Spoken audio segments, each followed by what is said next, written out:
Did you know that R2-D2 had to split in half inside Anakin's starfighter in episode 1? Crazy enough, this possibility was finally confirmed 24 years later when The Mandalorian Season 3 came out. But don't worry, this doesn't happen in all ships. No, only N1 starfighters require this function because of the tight droid socket, which is why the Astromech Droids are loaded into the fighter from below. Then the head separates, allowing the droid to connect with the ship's computer. In The Mandalorian Season 3, we can see the droid pop out from the bottom of the N1 starfighter on Mandalore, or what's left of it. But by the end of this video, you will know why droids aren't allowed in the Mos Eisley Cantina, the secret Sith move Obi-Wan used against Anakin on Mustafar, and the alternate ending to Return of the Jedi, where Luke takes Darth Vader's helmet. But speaking of helmets, when pausing the Battle of Geonosis right here, do you notice anything strange?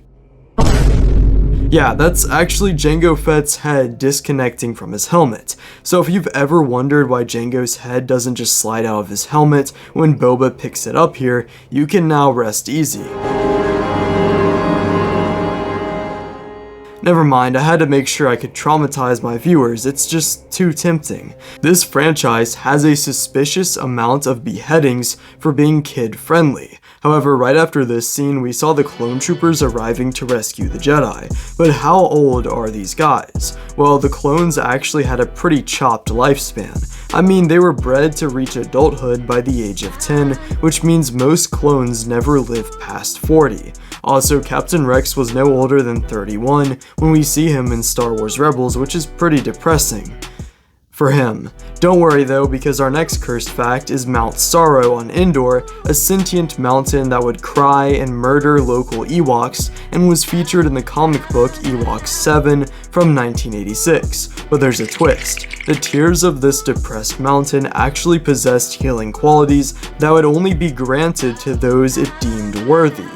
When Wicket Warwick and Princess Kanisa fell to their deaths, the Ewok Teebo's willingness to suffer to protect the lives of his friends was enough to make the mountain deem Teebo as worthy of his tears. And before I talk about how Luke's Tauntaun, Reba, who was actually pregnant when she was eaten by the Wampa, I need to explain what the meter means in the corner of the screen. Whenever I talk about a fact that's pretty surface level, the meter will be green. When it's more obscure, it's yellow. And when it's a fact that even hardcore Star Wars fans don't know about, it will appear red. So naturally, this fact is in the yellow, and yes, Luke's Tauntaun was pregnant with Taunlets when she was killed and eaten by the Wampa. So yeah, that kind of sucks. Oh well, win some, you lose some, I guess. Also, for a bonus fact, the Tauntauns were originally more reptilian than what we would see in the movie, and they even made a concept maquette, which is basically a modeled figure of this version of the Tauntaun. Let me know in the comments which version you like better. But going back to the movie that started it all, have you ever wondered why Coleman's Spaceport Cantina doesn't allow droids? Turns out Wuher, who was the bartender at the cantina, had a disliking for droids because when he was a boy, his parents were murdered by battle droids during the Clone Wars. Also, this guy does not own the bar, but rather Coleman, who was a Wookiee seen here in concept art, who was the one to own it. And I assume this was simply a rule because droids would take up space in the cantina, but I mean, you know, the more you know, I guess. Also at the cantina, Wuher actually makes a drink out of Greedo's dead body in Legends, which he gave to Jabba, believing he had made him the perfect drink. And sorry if I butchered the bartender's name, like pronouncing it. Trust me, it doesn't mean that I'm not a fan, it just means that, you know, I tried to find how to pronounce this guy's name, and it's such a, weird name.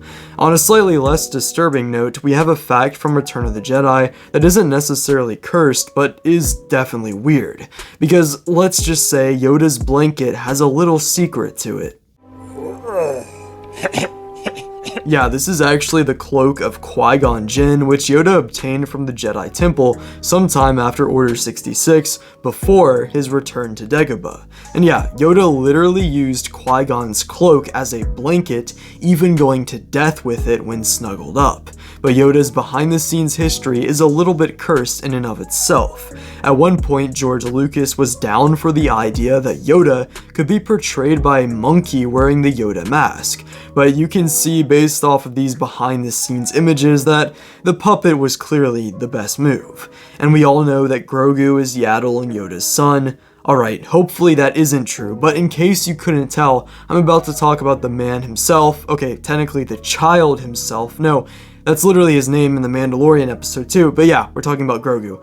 Turns out he is older than Darth Vader. Yeah, by the time of Order 66, Grogu was at least 50 years old, whereas Vader was only 22. But did you know that there were once zombie stormtroopers? Well, in the Legends novel Death Troopers, there was actually a virus created from Sith alchemy known as Project Blackwing, which would attack biological tissue and transform its victims into undead monstrosities. However, when Darth Vader commissioned the use of this disease on the Vector Star Destroyer in 1 ABY, it spread to all the crew aboard the Star Destroyer, creating, you guessed it, zombie stormtroopers. My personal favorite fact from this list is our next one, that Obi-Wan used a Sith move known as Mou Kei on Anakin to defeat him on Mustafar. This was a dark side tactic where your goal was literally to cut off several limbs at once in the goal of dismembering your opponent. It goes to show that Jedi wouldn't usually use this ability unless it was absolutely necessary.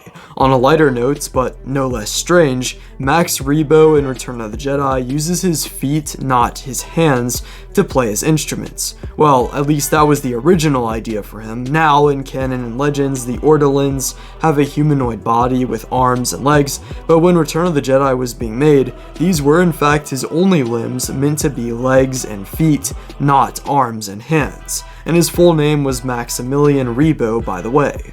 And as much as I love the beginning of Return of the Jedi, the ending was almost completely different as well.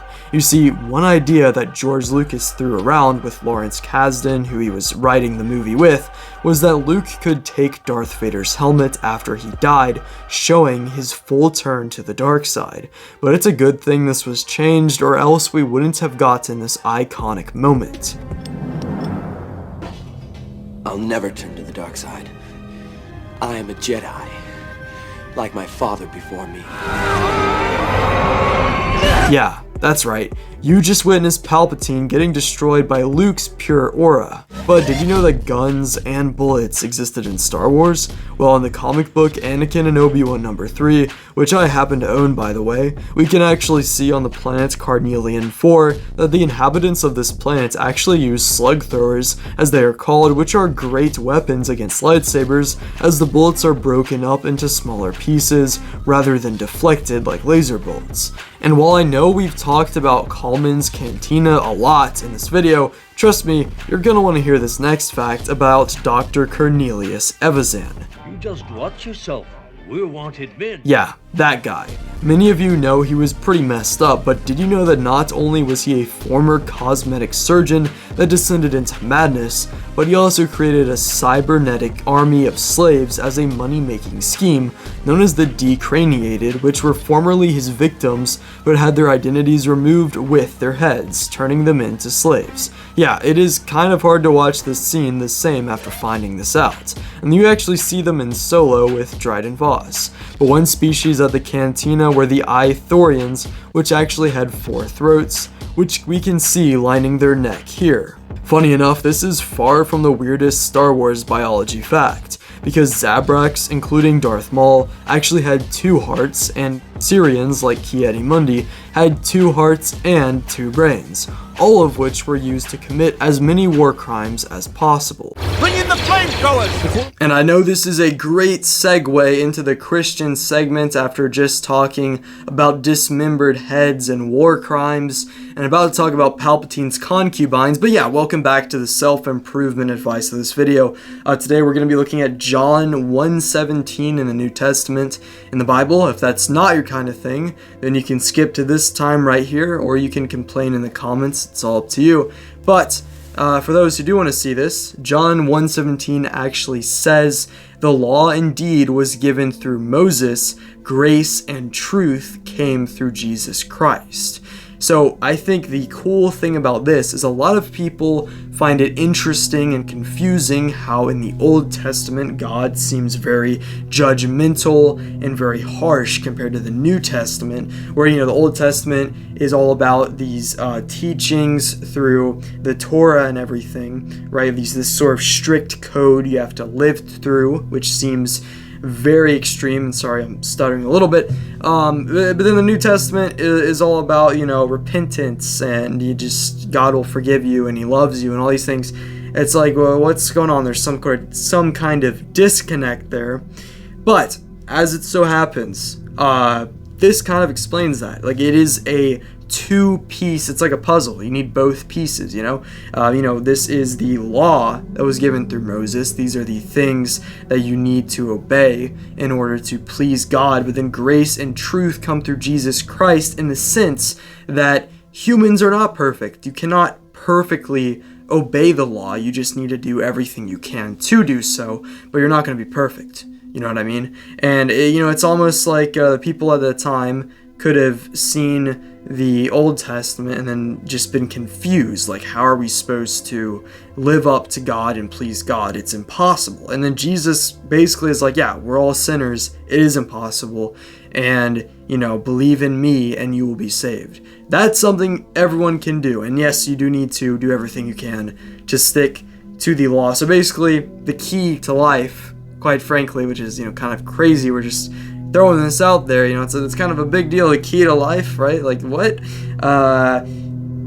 Do everything you can to stick to the law and believe in Jesus, that he's the Son of God.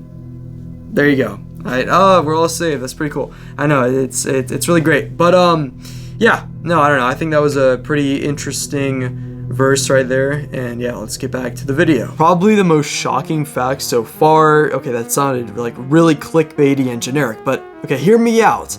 This is pretty cool. Palpatine had a bunch of concubines in the Legends novel Children of the Jedi, one of which was Roganda Ismarin. Not to mention how in Legends Sly Moore used DNA from Palpatine to birth a three-eyed son named Triclops. I don't even know why that had to exist, to be honest. Speaking of messed up families, we all know about Luke and Leia kissing despite being brother and sister, but what if I told you something similar happened with Rey and Kylo? Because in canon, it turns out that Palpatine most likely influenced the midi-chlorians to create Anakin in the 2017 Darth Vader comic run, which would imply that Rey, who is a Palpatine, and Kylo Ren, who is a Skywalker, are in fact cousins. Well, okay, it turns out that the vision of Vader seeing this here was corrupted by the dark side according to the Vader comic writers, so Anakin was conceived from the Force, as George Lucas himself has confirmed. But our number one most cursed fact is one that is honestly just depressing. What I'm referring to is the fact that Anakin Skywalker was a slave his entire life. I mean, think about it. Annie spent his first 9 years on Tatooine as a slave to Watto before being rescued to become a Jedi. However, under the guidance of the Jedi Order, Anakin was forced to stick to the strict Jedi code, not form attachments, not give in to anger, or have any emotions for that matter. Then after he betrayed the Jedi and became Darth Vader, he served his new master, Darth Sidious, as a slave, encased in a tomb for the rest of his life, until he finally stopped trying to serve himself and free himself, and rather serve his son and freed the galaxy instead, which broke the cycle. It's very tragic yet beautiful, almost as if Anakin was sent to the galaxy as a savior, but at the cost of being a slave his entire life. And just one more bonus fact about Darth Bane, because I really like Darth Bane. He actually had armor in Legends made out of obelisks, a parasitic creature from Zun, which would attach to their victim's skin and feed and multiply off of their life energy until eventually suffocating their victims. But when placed on a Darksider, they would feed off of the Darkside energy, which would send a massive rush of adrenaline into his system, making him even more powerful. But that concludes the most cursed Star Wars facts. Let me know if you would want to see the most cursed Star Wars characters, or even every Star Wars alternate ending to the movies explained. But if you want to see the 20 most cursed frames in Star Wars, including Count Dooku's head on the ground, staring straight at the camera, then click this video on screen right now. Do it.